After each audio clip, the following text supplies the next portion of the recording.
मारूफ गुलकार अली जफर के खिलाफ मुतनाज़ा ट्वीट की असल कहानी सामने आ गई। मीशा शफी अली जफर के मुसावी मुआवजा न मिलने पर नाराज थी। मीशा शफी म्यूजिकल प्रोग्राम्स की रिकॉर्डिंग की जज थी और 8 म्यूजिकल प्रोग्राम रिकॉर्ड करा चुकी थी। 9वें प्रोग्राम की रिकॉर्डिंग से जजमेंट पैनल पे अली जफर को शामिल होना था, जिस पर मीशा शफी ने अली जफर को पैनल में शामिल न करने का मुतालबा किया और स्पॉन्सर के इनकार पर मीशा शफी ने अली जफर के बराबर मुआवजे का मुतालबा किया और जब मुआवजा बढ़ाने पर मीशा शफी नाराज होकर रिकॉर्डिंग छोड़कर चली गई। एक जानिब उन्होंने अपने ट्विटर पैगाम में अली जफर पर इंतहाई संगीन इल्जामात लगाए हैरासमेंट के, तो दूसरी जानिब अब इसकी असल कहानी सामने आ चुकी है। मीशा शफी अली जफर के मुसावी मुआवजा न मिलने पर नाराज थी, जिसकी बिना पर उन्होंने इंतहाई संगीन इल्जामात लगाए। आपको बताएं कि मीशा शफी म्यूजिकल प्रोग्राम्स की रिकॉर्डिंग की जज थी।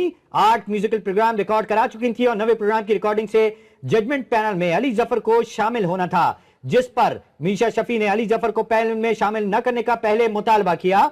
स्पॉन्सर्स के इनकार पर मीशा शफी ने अली जफर के बराबर मुआवजे का मुतालबा कर दिया और जब मुआवजा न बढ़ा तो मीशा शफी ने नाराज होकर रिकॉर्डिंग छोड़कर चली गई और इसके बाद ये तमाम मामला हुआ। एक जानिब ट्वीट आया, पूरी दुनिया में जग हसाई हुई क्योंकि दोनों स्टार हैं और सुपरस्टार हैं। अली जफर जो हॉलीवुड और बॉलीवुड, लॉलीवुड और बॉलीवुड के अंदर जाने माने फनकार हैं, सिंगर हैं और अदाकार हैं, उनकी एक साख है जिसके जबकि मीशा शफी भी हॉलीवुड और लॉलीवुड में अपना एक मकाम रखती हैं। लेकिन इस तनाज़े के बाद हर जगह आवाज बुलंद हुई और एक जानिब मीशा शफी के इल्जामात इंतहाई संगीन थे और वो भी वुमेन हरासमेंट में आते थे, जिसकी बिना पर अली जफर ने उनको अदालत में ले जाने की धमकी भी दी। लेकिन अभी असल कहानी सामने आ गई कि मामला सिर्फ मुआवजे का था।